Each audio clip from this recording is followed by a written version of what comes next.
Sports fans. Sports lovers. Welcome back to Global Sports from a Caribbean perspective, the ultimate place for everything sports. Remember, we bringing you the best games, the best teams, the best players, and the best takes on global sports from a Caribbean perspective. From your host, Prime, Shaba.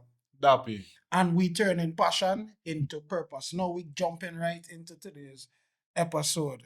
Yo, absolute cinema.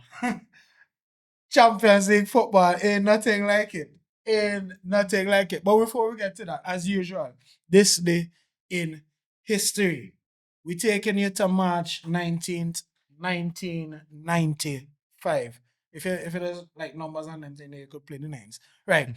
Michael Jordan rejoins the NBA Chicago Bulls after 17 months trying a career in baseball, of all things. I don't know. This just sound like the plot of a 90s movie, dog. this is so 90s. This is just a No, he won a three-peat. Mhm. And he was like, that was too easy for him. So he said, probably getting bored of basketball, let me go try something else. Right. I remember I said play the nines, right? He scored 19 points in our last 103 to 96. Nines again to the Pacers in Indianapolis. So perhaps a little bit off the pace coming back from the mound and back on the basketball court. But we obviously know he would go on to Achieve another three-peat. exactly. Like bro just took a vacation. Imagine You know, what he I'm was a gonna top just- top professional basketballer. I'm just going to just hop over to another professional Professional sport At the highest level. at the highest level, compete, and then just come back to my sport. Like, that was a fun little side quest. People acting like that's normal. This guy.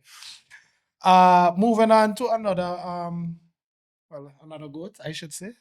2022, LeBron James moves past Karl Malone. Again, I said play the nines. 36,909 points into second on the NBA's all-time scoring list. He got 38 points in the LA Lakers, 127 to 119. See it again? In the loss to Washington Wizards. So a loss on the day, but points on the board nonetheless. Of course, Kareem Abdul-Jabbar leads with at the time with 38,387, but LeBron would of course go on to pass that Still and, going. and some Still going. pass that and some 2,600 somewhere there. If you think of Ridiculous. unbreakable basket, if you think about unbreakable records in sports history, I think that's something that will never be surpassed. Never ever be surpassed. Yeah. Because LeBron literally playing 20 years, Mhm. at the highest level. that type of longevity we might see right. To show if it was last night or if he's just a few games away from breaking the all-time games record. The first, I think it's 1,609.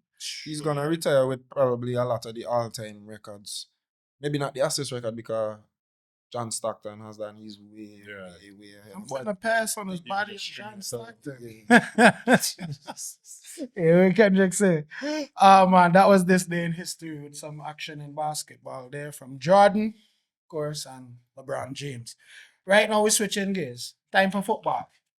Off the court and we on the pitch. But Senegal walked off the pitch. I want to talk about that first before we get into the UCL. I wanna talk about this because we're not going to spend too much time on it. But I mean, all right, let me just contextualize it, right? Let me just speak about it just for a while. The core of the controversy is from the 88-minute decision, right? For those of you who weren't watching the AFCON final being played between Senegal and Morocco. The final was played on January the 18th, as in just about 2 months ago, just for context to this decision. Now, in the 88th minute, VAR awarded a penalty to Morocco. The Senegalese coach ordered his players off the field in protest to that decision. Very important to note that they were ordered off the pitch, but not off the grounds. Right? The match got delayed for like 70 minutes before Senegal eventually came back on. We're hearing right in the middle of Champions League football that the CAF have decided to strip Senegal of their title 2 months after the tournament and award it to the host Morocco. Thoughts, gentlemen. Just all the thoughts. Not a good look for African football and its credibility. We know it gets a lot of pelters in the media, especially in the English media, and stuff like this would not help that narrative whatsoever. It's absolute shambles, if we're being honest, because there's a FIFA rule here that states that the decision of the referee are final regarding the result of a match, right? So basically, the fact that the referee allowed the game to restart and then allowed it to finish, that is Senegal's case against why this should not happen, and we'll see what the ruling ends up being. But overall, it's just a unnecessary fracas that could have been easily avoided if Senegal never walked off, I guess. Happy CF cited articles 82 and 84. They say not any team leaving the field before the regular end of a match without the referee's authorization is eliminated. But a lot of people are saying that because the referee then allowed the match to continue and then finish, then the on-field result and the on-field decision is what should have remained final. I mean, that's a fair point, but clearly this referee either doesn't know the rules or has some interest in, one of the teams, getting the trophy. Probably Senegal. You get me? So because I remember when it happened here, bro, on the day or the day after, I said that they should have been disqualified. We spoke I remember back in my playing days, bro. John Hines, I think I went out the field for probably water or studs, and John is like, "Yo, what's going on? You ain't asking for permission, nothing. You just leave in the field and play. You can't do that." And John Hines, a grassroots local man, and John Hines know that rule. You just can't leave the field and play without the referee. I just feel like this should have came long time. I knew that with the statement from Infantino that they would get involved or at least come down hard on the CAF, because 2 months is crazy, bro. Yeah. They should have been the day off. Yeah, something needs to be investigated there. Yeah, it's a little fishy. The Senegalese government said the ruling is grossly illegal. They've already requested an international investigation into, of course we're gonna get shouts of corruption, and it's not the first time we're going to be getting, shouts of corruption with the CAF. Not the last. And probably not the last, unfortunately. They've already filed an appeal with the Court of Arbitration for Sport.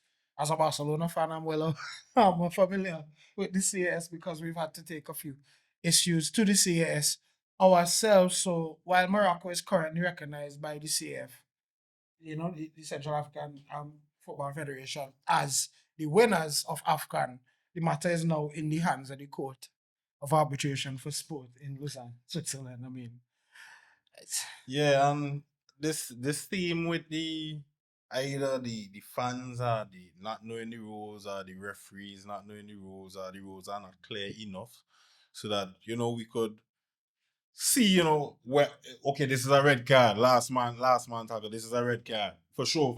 It shouldn't have to be a line, invisible line, to know whether it's wrong or right, yellow card or red card. I think that the rule needs to be as clear as day. And they need to stop chopping and changing as often as they do, because it's kind of confusing to fans, and sometimes it seems like the referee doesn't know. In terms of precedent, right? The Court of Arbitration for Sports, they usually lean towards upholding decisions that were made, but Senegal would feel like they have the mitigating factors in their favor, because literal FIFA rules state once the referee allows the match to restart and finish, the result is final. So that is something that is above CAF. That is literal FIFA rules. So Senegal would feel like they have a strong case in the appeal. So who knows? There's never been anything like this to say what we could look at in the past and say what's going to happen. So unprecedented. Well, with it in the hands of the court, I guess the whistle has blown again and we're in extra time. Because if 2 months after, I saw a meme that said 98 plus 2 months. I saw a meme that said in England 1986 team has made it to the World Cup semi-finals after the handball After the hand of God. has been ruled out. So Okay, but question, personally, how would you feel as a Morocco player? I wouldn't feel Like the champion? no. Honestly, I wouldn't Because you feel lost on the pitch. you lost on the pitch and Bear in mind, Morocco won the Fair Play Award. They won the Fair Play Award at this tournament. Right, So what they say if come back what they from say it, if I going guess. to go And going then come and take the Fair Play And Award then from how would Morocco you now? feel? And how would you feel as a Senegal player now? Because I know I want it on the pitch. You ain't coming in my Well, house we and could- take. You ain't coming in my house and take my Take goal. my You goal. could see the Right. players have been coming. So regardless of what this CAF ruling is, if I am Sadio Mane, if I am Ismail Assar and the likes, I know I'm a champion and I beat those guys in the final. Yeah. Fair and square. The players have been coming out on social media basically trolling the decision, all of them, a lot of emojis, a lot of harsh comments. 10 years from now, and if it gets taken away from Senegal, it could hold like legacy arguments for the likes of Sadio Mane because he would have had two, African Cup of Nations, and then now it would be one, and it's just little things that might affect players' legacy down the line. So this has a lot, leaning on. it. I mean, it's It's gonna like be an interesting decision. take a medal from both, but who cares? It's both. You understand? The man is the champions. So we'll see how that decision goes in the court of arbitration for sports. Away from all of that drama off the pitch, let's get into some drama on the pitch, shall we? UEFA Champions League round of 16, second leg, starting with that game in Portugal, boy. Happy? Sure. The Disney music is Tough luck. Tough Tough luck, Bodo.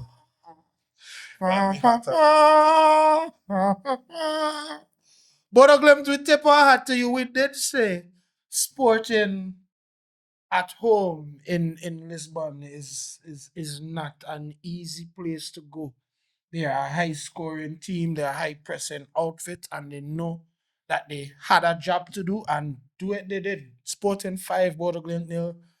The fairy tale comes to an end. Rafael Nel finishing off a superb Champions League last 16 second. They come back. They won 5-3 on aggregate. In the end, Bodo, look to be in a commanding position, and we all would have loved to see Bodo Glimt make it to the quarterfinal and extend that, that fairy tale run.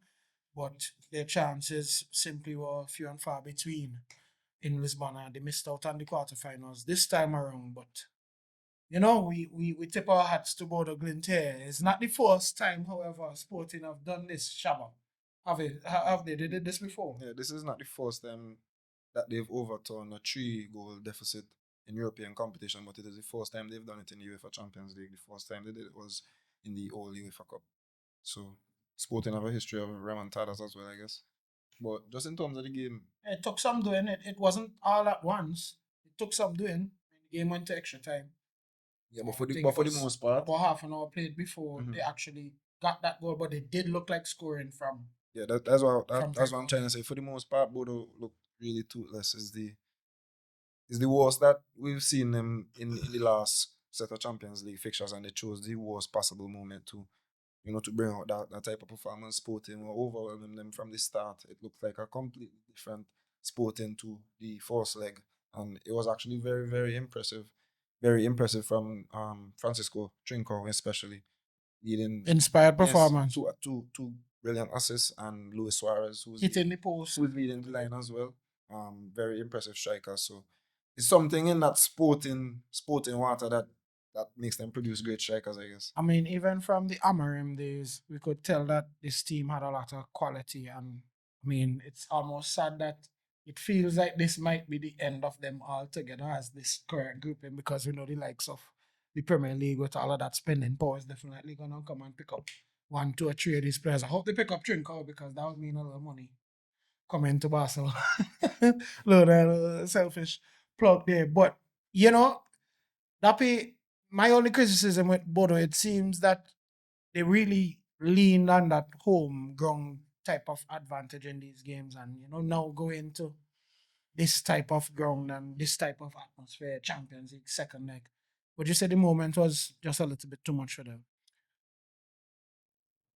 It was, and they played as if it was as well. The coach himself said it too. He said they played as if they had the consequence in mind, as opposed to playing with the identity they have shown in the past few weeks. Yeah, they really didn't have a sniff. Uh, Sporting had 38 shots, 14 on It's crazy. target. Yeah, it was just like a pressure cooker in the stadium. The fans brought the energy, and the players had this high octane press. They they really smothered Bodo from all parts, and it was really shocking to see that like 75 minutes in the game there was no Haga on the field, there was no Ho on the field, there was no Evie, and the names that What doing it? were normally calling week in week out for Bodo Glimp on there. So they were limp after the first two goals, the wins, the wins were knocked out of the sails, and yeah, Sporting really hit it home. Yeah, they really played with the result in mind, because I mean the first goal didn't go until about half an hour into the game. The second goal didn't go into about, well, an hour into the game. Yeah, albeit in the second half. So I mean, even at that point, it's not all gone. But you would say from the penalty on, it was a bit of a capitulation from especially in the extra time period. Yeah, most definitely. Though Sporting were knocking down the door from minute one, and even though they only scored in 34th minute, they could have scored up to four at that point because the chances were really overwhelming. So it was really impressive performance. It is the first time they reached the quarterfinals since 1983. None of us. Sporting. Respect to Sporting Lisbon. They move on to the quarterfinals. And they are actually going to face the team that we are going to talk about next, who won their fixture against Bayer Leverkusen. They played at home at the Emirates. I'm talking about the Arsenal. 2-0. What a banger from Eze. I mean, I don't sure I like the nonchalance of the celebration all that much, but I mean, I guess that's how the kids did. Little shirt, just keeping it cool, little swagger with it. That's in character for him. Arsenal sealed their 3-1 aggregate win over Bayer Leverkusen in the Champions League last 16. They triumphed 2-0 at the Emirates Stadium, of course, with that Eze banger. But Declan Rice, with an impressive goal of his own, tucking it away in the bottom corner in the second half following Eze's opener. Both goalkeepers had great games. They made saves at either end, but Arsenal booking their spot in the quarterfinals. The Gunners march on. Yeah, not much to analyze here. Very professional performance, I'd have to say, from the Gunners over the two legs. They didn't. I wouldn't say they made light work of Leverkusen because there were patches, a lot of long patches as well, especially in the first leg where Leverkusen gave them all they could handle. And even in the second leg before Arsenal got their opener from Eze, they were threatening in open play. But they weren't able to have clear opportunities, as Arsenal defense is usually rock solid, and David Raya is playing out of his mind at the moment, if we're being honest. So comfortable, I'd say two legs for the Gunners, and they'd have tougher challenges though. Coming up for sure. So it's gonna be Sporting versus Arsenal in our first quarterfinal matchup. I just wanna say that Arsenal have only conceded 4 goals, right? But we keep this in mind. 4 goals for the entire Champions League. Move on, Prem. Noted, duly noted. All right, next matchup, we stay in London. We stay in not London, but we go to the blue side. Chelsea. You know how many times I'm tapping the board? Yeah, because let me segue and just shoot out at Chelsea fans for a second. Yeah, you could take 3 in the Champions League, you see. At home or away, it happens. It happens. Chelsea nil, PSG 3, Kvaratskhelia with the first, Barcola with the second inside 15 minutes. I mean, at that point, done and dusted. Mayolo getting a goal in the end in the second half. PSG simply cruising to the quarterfinals with that 3-0 win over Chelsea. That means that the aggregate score is a whopping, a thumping 8-2. I know a thing or two about 8-2. But that's the aggregate score. 5-2 lead from the first leg. PSG came into Stamford Bridge and wasted no time. They acted like it was to all. I mean, within the first 5 minutes, Kvaratskhelia was already there. Yeah, Malangsa, Rich James is out with injury. Malo Gusto was also out, so Malangsa had to come in at right back for Mamadou. Mamadou Sarr had to come in at right back for Chelsea and made a horrible start, basically gifting the opening goal to Kvaradona, and allowing basically allowing the tie to be over right then and there. And That's the earliest goal Chelsea have conceded at home in a Champions League knockout game, by the way. correct. And from then on there, PSG started to strut their stuff basically, and it was very impressive. When they play like this, it's very, very difficult to see a team beating them, in my opinion, because they have runners in every single position. You cannot go man to man against them because there is no physical mismatch. Every player in their team is able to keep up with you, and they are technically gifted, able to move with the ball. So you would see many instances where Nuno Mendes, left back, is combining with Vitinha and backward on the left, and then you just see Mendes ending up right in front of the goal to square to do a and it's very impressive. So when PSG are playing like this, it's very difficult to see anyone beating them, in my opinion. Definitely. We want to move to the game that has the team that they are going to be playing next, right? So, we want to shift to keep it in England and talk about the Liverpool Galatasaray game because the performance from Liverpool in this game suggests that we're going to have a crack in the quarterfinals between Liverpool and PSG. Liverpool winning at Anfield 4-0. Dominic Szoboszlai, Ekitike, Gavin Birch, and Mohamed Salah in the end, topping off a wonderful performance for the Reds at Anfield. Surging to the quarterfinals with that win. I mean, down 1-0 from the first leg, Dappy. What do you think Arne Slot would have said to his side to, inspire this type of performance? Is it that it's just a typical Anfield night, or he had something to do with it tactically? I don't think it took much to really, say to inspire them. They know they are professionals. They lost the away leg, and they're expected to come home and really do the business, get the job done. So I just felt like it was a regular message. Probably hard luck. We were a bit lackluster in Istanbul, and let's see how we could bring the energy up the tempo and be ruthless in Anfield. In Anfield. Yeah. Shaba Soboslai with a cracker of a goal in the first half to level it and aggregate, but they went into halftime level. But in the space of 11 minutes in the second half, it was Ekitike, it was Gavin Roach, and it was Mohamed Salah in particular. Um, One of the best performances we've seen from Salah in a Liverpool shirt this season. Most definitely. This is not, even though he missed a penalty, we shouldn't forget that. Well, this penalty was saved. This is one of the best games. And it wasn't a great penalty. Yes, Right. this is one of the best games that we've seen from Salah thus far this season. And if he could keep up this momentum going forward, they'd stand a very good chance against PSG. I wouldn't say that they're favourites. PSG are definitely the favourites in that tie. But if Salah could perform at this level and Ekitike is strutting his stuff the way he did, and Soboslai continues to run the midfield, who knows? But I see them as big underdogs because they have a lot of flaws. They're very open defensively, and the gaps that they leave, PSG have the players to exploit those gaps. And I could see it being very difficult for Liverpool to keep up in that tie. To keep up with it, the pace.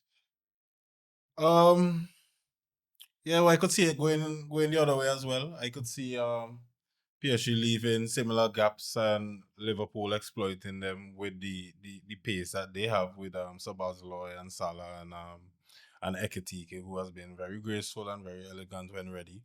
Yeah, so I think it could be one for the neutrals. I believe it could be a high scoring tie, just like well, it was high scoring last leg. Well, of course, it was one sided, but yeah, I believe it could be a high scoring tie, and I don't think Liverpool would roll over. All right, so 4-1 on aggregate, that means they've overturned that first leg deficit, and given how strong PSG look, maybe they might have to overturn another deficit or something like that in the next round. I mean, who knows? But Statsman, give me some stats about how they've done that so far. Contribution, yeah, right. Liverpool overturned a first leg deficit to progress from a 2-legged knockout tie in the Champions League for just the third time in 8 attempts after the 2006 semi-final against Chelsea and the 2018-19 semi-final against Barcelona, with the corner taken quickly, in case you don't remember that occasion. So this is the second time that Liverpool, the third time that Liverpool have come back from I vex I accent. in case you didn't remember. Differently, just big up Mohamed Salah still. Mm. 50th Champions League goal. Yeah. First African to score 50 goals in the Champions League also. Also registered its 200 and 201st goal involvement for Liverpool at Anfield in all competitions, reaching that in just 211 games. So 201 goal involvements in Goals and 211 assists. games at Anfield in all competitions. That's crazy. All right, we're gonna stay in England since we're in England, right? There's a reason I'm doing this too. If you catch my drift, right? So that's so far we've spoken about we spoke about Arsenal, we spoke Liverpool and Chelsea. about Liverpool, Arsenal and Liverpool making it through, And Chelsea. Chelsea not making it through. Another English team that didn't make it through. Tottenham hosted Atletico Madrid. They won on the night, but with that thumping that they took in the first leg, Atletico Madrid have progressed through to the Champions League quarterfinals. Tottenham winning on the night 3-2, but Atletico winning 7-5 on aggregate. Diego Simeone's side coming from behind twice. They basically held on to their victory across the two legs. Not necessarily what Simeone would have wanted in terms of the defensive performance, but job done sharp. Yeah, job done. Spurs played very well. This is probably the best game for Spurs, and it will hopefully give them some boost going into the Premier League relegation scrap that they're currently in. They played with a lot of intensity, and maybe Atletico took for granted a bit. They left gaps open. Atletico had chances early. Lookman had one. I think it was offside. They had a few chances early before Colomuani eventually gave Spurs the lead with a great header, actually. And he's been playing well recently as well. So credit to Spurs, credit to the coach, what's his name? Igor Tudor, who has seemed to put a little spark under their belly, because they've now drawn against Liverpool over the weekend and now beaten Atletico, albeit going out of the competition. Mm-hmm. So maybe this is something that they could put in their tank for the Premier League scrap that they're gonna face. But as for Atletico, I'd say that this is a typical Diego Simeone away performance. He already knew that he had a big lead coming into it, so he could afford a loss. It's not a case where this is a nightmare for them. Another goal for Alvarez and an assist, becoming just the fourth player to score and assist in both legs of a Champions League knockout tie. So the fourth player ever to score and assist in both legs of a UCL knockout tie. We don't know one. I feel No, he's not there. He's not there. The other three players, he's in fine company though. It's Alessandro Del Piero, Crazy, right? Kaká, He ended the night and Robert Lewandowski. He ended the night.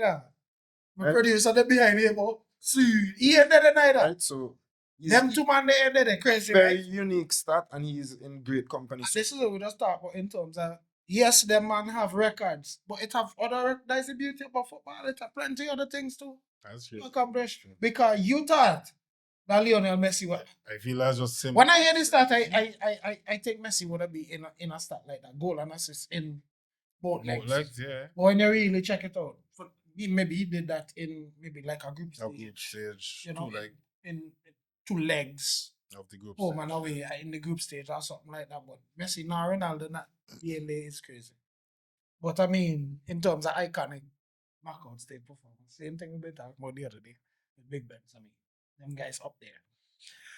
We want to move to another English versus Spanish tie. Because Atletico Madrid are going to face in the quarterfinals Barca, Barca, Barca, Barca, Barca, Barca, Barca. I'm saying it. I know how much times I say it. If I say it 7 times, let me say it again. Barca. Right. Camp Nou, Barcelona 7, Newcastle 2. Scoreline looks pretty, but in terms of the early exchanges, I would say Newcastle did a lot to their credit. Anthony Ilanga of all people with a brace in the first half, um, equalizing for Newcastle each time after goals by Rafinha and Mark Bernal. That was before, of course, Lamine Yamal was given a penalty by Rafinha. That was interesting to see on the field. Rafinha handing the responsibility over to the 18-year-old. Put a lot of pace behind it. Keeper got a fingertip to it. Scared me a bit, but 3-2, first half. Second half. Wow. Yeah, boy. Yeah, the man. Yeah, belt to backside in the second half. There. Not gonna lie to you. Dappy, what you thought of the game? Yeah, I thought they came out with the right game plan early on. The penalty was a psychological blow for them. Like a punch in the gut. Of course, the captain, like I think it's Trippier. Poor decision, of course. I mean, yeah, you wanna defend Penalty or no penalty? penalty. Penalty, no argument. And the man, yeah, a good jump for like Rafinha. Seeing a player like him making a mistake like that, I mean, as a poor error, and then Hall and I think Joelinton with errors later on leading to goals, and then Gordon Ramsay, sorry, Gordon, Jacob Ramsey, um, just mistakes all over from Newcastle. So it was sloppy, but I believe that was because of the constant press from Barcelona and just not being able to, Newcastle not being able to play through it. So yeah, credit to Hansi Flick, credit to Barcelona for responding. Eddie Howe and the boys really fell under pressure, crumbled under pressure, and yeah, deserved result is the most goals an English team ever conceded in a Champions League knockout match. It was 4 men, Lewandowski at the double in the second half, and Rafinha topping off his. Yeah, so it really looked like a game for the neutral or for the hate watchers, but yeah, you guys quickly dismissed that in the second half. They love to scream intensity, Premier League, and Premier League is dripping with intensity and physical activity. But Newcastle couldn't cope with Barca's intensity in 90 minutes, right? If I were to dampen a bit, as I would, on Barca's spirit, right? In the first leg, Newcastle competed, some would say played better. First half of that game, at the Camp Nou, score was 3-2. It was basically a basketball game, back and forth with both teams exchanging goals. Second half, that's when the tie got out of hand and the Barca scored 4 unanswered goals in the second half. So for 3 quarters of the tie, Newcastle definitely competed and were as equal in terms of their ability to score and look as vulnerable as Barca do. But in the second half, obviously with Barca's quality and their constant pressing and intensity that we mentioned, the Camp Nou factor, an intense Rafinha and those Champions League nights. It was just too much for Newcastle, a team of Newcastle's quality to handle. Maybe another team would have been able to keep up with the basketball type thing in the second half. You understand? And maybe we'll see that be the Achilles heel later on. But against Newcastle and the likes, of course, 7 goals. No complaints. Records for the young and records for the old. Lamine Yamal became the youngest player to score 10 goals in Champions League history at 18 years, 248 days. He has surpassed whose record? Mbappe. Yeah, Kylian Mbappe's previous record set in 2017 when he was 18 years, 350 days. About 100 Yeah, just about 100 days between them. Not a lot, but on the other end of the spectrum, my old gally, Mask off. mask off. Boy curling himself with the mask off kind of thing. Yeah, Man, I rate it. at 37 years old, 3,064 days. Sorry. 37 years, 209 days, man. He became the oldest player ever to score twice in a Champions League match. Oldest player to score a brace, and he overtook People Inzaghi, who scored right. against my team in 2010. 37 Yeah, years, 86. had the record for the most opponents scored against with 41. Oh yeah, so passing Messi. Messi's record. So Party, yeah. typical number 9 performance, but he's not getting away from those thinkers in the first half of the match, bro. Gosh, boy. But I rather him miss because I know he go put away 4 out of 7 chances. And I ain't sure about the shark who can bite. But see a shark try bite your miss. Bite the water. So it will be Barca versus Atletico Madrid in the Champions League quarterfinals. We head now to our final 2 matchups. I'm going to talk first, of course, about Bayern Munich versus Atalanta. Don't look and don't listen right now, Atalanta fans. It was 10, I repeat, 10-2 on aggregate, almost equaling Bayern's highest ever aggregate score in a Champions League match, which I think was something crazy like 12-1 or 13-2 or some mad score like that. Anyhow, in the end, it's Bayern 4, Atalanta 1 at the Allianz. Harry Kane with a penalty. Harry Kane with a hell of a goal in the second half. Carl in there with a goal. Luis Diaz in there with a goal as well before Atalanta got a bit of a consolation goal in the end. That is 50 goals for Harry Kane in the Champions League. So Harry. That is Mo Salah. That is Mo Salah on the same day that Mo Salah. And TT, I think. Yeah, TT as well. The England striker who captained Bayern in the second leg at the Allianz scored a brace. Leonard Carl, of course, and Luis Diaz, as we said, booked Bayern Munich a spot in the quarterfinals. What can we say about Harry Kane and this Bayern Munich team, Shaba? They're a machine. They know what they're about, and it's constantly attacking. They go all out attack. They don't care who the opponent is, where the venue is. When Bayern Munich is involved, just expect goals, right? And this was no surprise that they demolished Atalanta once more. Didn't expect much of a resistance from them, and they didn't provide much of it either. Kane didn't play in the first leg, so of course he started this game to get his goals and take him up to 50, as we mentioned. The second being a clinical and Bro, the turn is crazy. absolutely clinical. But to finish. put the ball there and a snapshot, now for say he had time for place it after he turn, it's just after he turn, you just have to swing. And that way he putting the ball there. Yeah. That's nice. So he's in the form of his life. He's in the form of his life. We had a discussion sometime off camera, like about who's the best player in the world currently, and I leaned towards Lamine Yamal, but my good friend over here stated Harry Kane, and I'd have to certainly understand where he was coming from with that, with these performances. He's in the form of his life, and we've seen the form that he's been in before.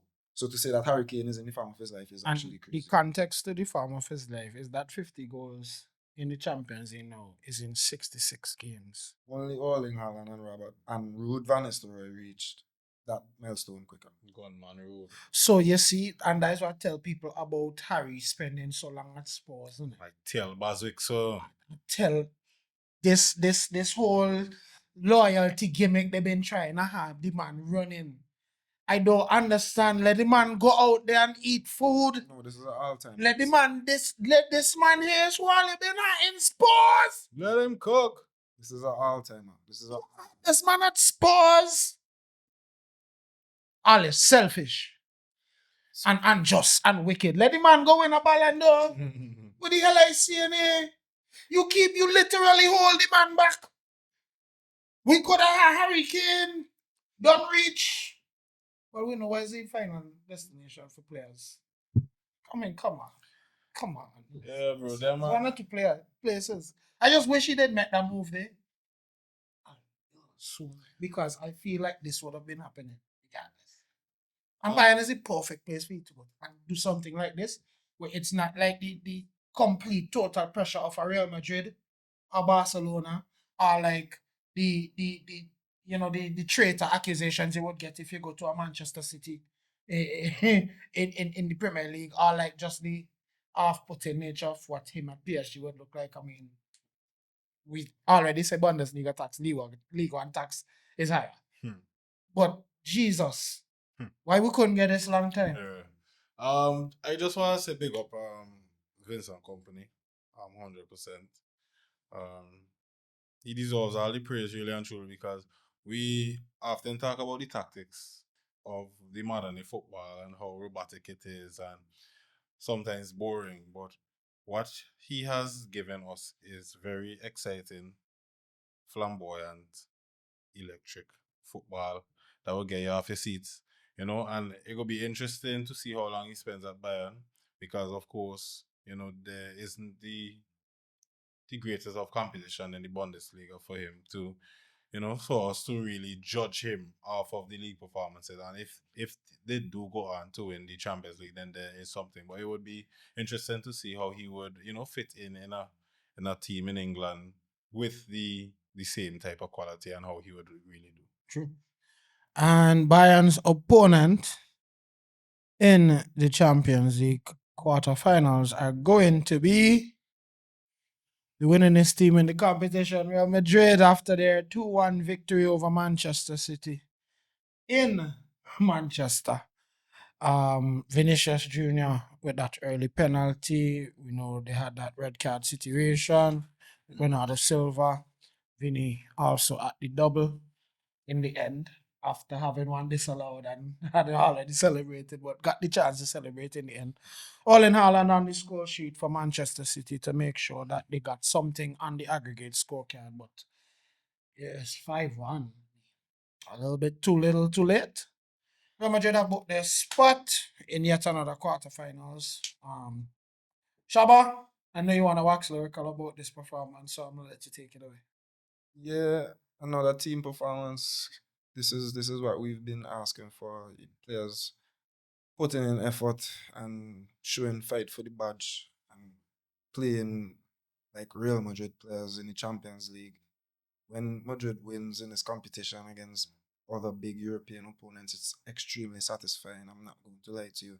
So this was another great performance. We could have scored 3, 4, 5 if Vinicius had his shooting boots on. So a poor game from him, he still ended with a brace and taking home the match, the man of the match award. Credit to Dean Housen in the back. Greatly improved over the last few games, looking like a monster at the back right now next to Tony Rudiger. It's gonna be great for Spain. Gonna be great for Spain. Gonna be great. Aurelian Tchouameni, a stalwart in the midfield. Nothing passes him, and he's been improving every game with his passes through the lines. I'd have to say that he's been greatly assisted by Thiago Pitach next to him, who's been doing nothing spectacular, but everything that is asked of him, nonetheless, both on and off the ball. And then there's Fede Valverde, who's doing everything on the right-hand side. So, a great team performance. Shout out to Brahim Diaz as well. Those little things that go unnoticed. You know what I'm saying? Little triangles on the left-hand side, and then he goes over to the right-hand side and plays another triangle. That just helps us advance the ball and ease some pressure. So, great team performance. What complaint can I have aside from Courtois being injured now? But things are looking a bit positive at the moment. I'll say you Daps. Yeah, I agree with Shav. Even when City went down a man, they still dominated possession, and even though they dominated possession, they didn't really do much with it. We were able to manage the game out out of possession, and that's another credit to Arbeloa in the patience that he's somehow instilled in this group. in such a short period of time, on the ball and off the ball. So yeah, it's quite noticeable, significantly noticeable how we've been able to just take our foot off the gas and put it back on when we feel the need to. Yeah, just huge credit to how the team play. Lunin made some big saves when he was called upon. We knew what happened with Courtois. And this is Pep's. I think Pep has been knocked out of the Champions League knockout like 4 times, right? 3 of those times has been against us. I mean, he lost both legs. Both Lost legs, both legs in both that time. legs. You know, 4 times, and 4 three of them times, and versus 3 Real times Madrid. was against. that's man. No, I just wanted to touch on a point that you made there in terms of we being able to take foot off the gas and then put it back on already. I get a feeling like during that game, Madrid never really went into second gear, in my opinion. I'm not saying that it was easy or it, that was a stroll in the park. Nothing like it. But I felt as though if we needed to go to a higher gear that we could have. And it felt as though we were saving some in the bank for the derby on the weekend. If we looked at the performance, I felt like the tie was over from the penalty and the players played like it. But yeah, as some stats here, For this fixture. yeah, for this fixture particularly. So Madrid have eliminated City from the Champions League knockout for a 5th time and the 3rd time in a row. Only Bayern Munich have been eliminated by an opponent more than 5 occasions. Also by guess? Oui. By Real Madrid. So City, You're in good company. where your daddy. Okay? Bayern, as the stats show, we've knocked them out the most and we have them coming up next. So it's gonna be interesting. It kind of makes sense that would be the case because Bayern Munich is one of the winningest teams in the competition. Yeah, the same. Bayern Madrid is the most played In order fixture. to get, Is the most played fixture in Champions League history. in order to get, to them, because them two teams are the most consistent. Really and truly, always there. And those are the round of 16 fixtures. Now, my stats, my resident stats man, has got some roundup of some interesting things that occurred over this Champions League. Set a knockout round of fixtures. It hasn't been good viewing for the English teams. Let's just be honest. Y'all get mollywopped, and I ain't really going to go into the Premier League versus the other leagues because I know my boys already dealt with that with that debate in the last episode. I ain't gonna just mentioning it now that I'm here. Hit me. So 4 English teams have been eliminated in the round of 16 of the Champions League. This marks the first time in Champions League history that 4 teams from the same nation have been eliminated in a single edition, right? In a single round. When they have the most in, that is going to happen. So on the flip side of that, right, this is the 13th time that Spain have had at least 3 teams in the quarterfinals, and that is more than any nation in the competition's history. So Spain has done it 13 times. England has done it 8. Italy has done it 4 times. Germany once. So, and this round of the Champions League is the second highest round of 16 of all time. Only missing out by 5 goals. So we would think that all of those goals that would have been the highest ever still had a higher round of 16 than this. Eddie Howe became the second consecutive Englishman to concede 7 goals at the Camp Nou. After Gary getting- Neville. Himself with Valencia. We already mentioned that Pep has lost both legs. Vinny, however, with this performance. Yeah, Vinny surpassed Neymar to become the Brazilian with the most goals in Champions League knockout history. So he's number 1 in Brazilian history. He's also has 13 career knockout assists, surpassing Messi and moving 2 of Cristiano Ronaldo's record of 15. Right? Only CR7, Messi, Lewandowski, Benzema, and Muller have more knockout UEFA Champions League goals and assists than Vinicius Junior. So Vinny and Mbappe are tied Tied at with- 40. 28, sorry. 28, sorry. And we said that man, the records can't be broken, but Just they have 20 some of them Vinny 25 years. not reachable. So we'll see. In 25. All right. So, I don't actually want us to get into any predictions just yet for the quarterfinals because I know we're gonna talk more in depth about these matches. But just so you know, PSG versus Liverpool, Real Madrid versus Bayern, Barca versus Atletico Madrid, Arsenal versus Sporting, and that will be our quarter final matchup. And those matches as they appear are how the first legs played, I believe. All right, so those teams are gonna be at home in the first leg. That's PSG, Real Madrid, Barca, Sporting gonna be home. and Sporting, sorry. And then we'll have the reverse fixtures. So that return leg at Anfield, Correct. that return leg at the Allianz, Correct. that return leg at the Wanda, Good luck. that return leg at the Emirates. Correct. Look into just in terms of our fixture, look into do the job in the camp first and then just Likewise. yeah, that's my assessment. Likewise. That makes a wrap on the UEFA Champions League, and that is a wrap on our discussion on AFCON as well. But before we jump out and do punk out, we gotta award some man of the match award. Shaba, who you got? Well, mine is Hurricane. Mentioned that he has 50 Champions League goals. Said that he was the third fastest to do it behind Haaland and Van Nistelrooy. He's also only the second Englishman to reach that milestone. England captain also has 47 goals this season in all competitions, which is a personal best, while it is also the most by any player in Europe's top 5 leagues. So, best number 9 in the world, potentially the best player in the world, Hurricane. Dappy, who you got? If any for this week. And I didn't really think about it, but I feel like I'll give to Rafinha. Mm-hmm. Rafinha put in a real good performance yesterday.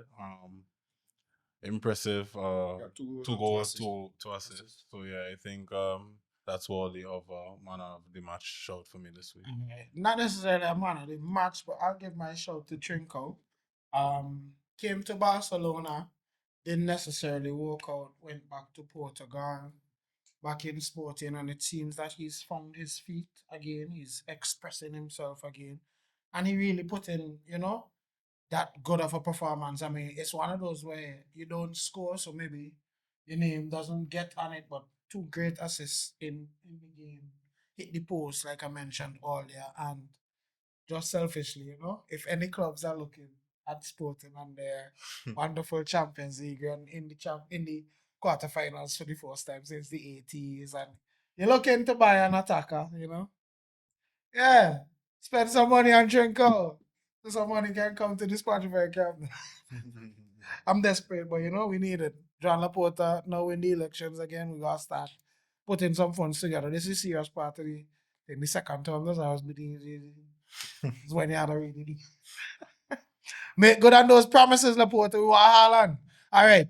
And let me stop dreaming and let's end off this episode. That brings us to the end of another episode of Global Sports from a Caribbean perspective. Remember, we bring in you the best games, the best teams, the best players, and the best things on everything sports from a natural, from an authentic and Caribbean perspective. Wow. I'm your host, Prime. Shower. Dubs. And me and my boys turn passion into purpose every single week. We talk about sports, we talk about matches, we talk about players, we talk about decisions, we talk about the happenings. So join our community. Remember to subscribe, remember to follow, remember to like, remember to share, hit that hype button, wherever that is, you hype, and let me get this movement going. Pick up yourself on GSCP.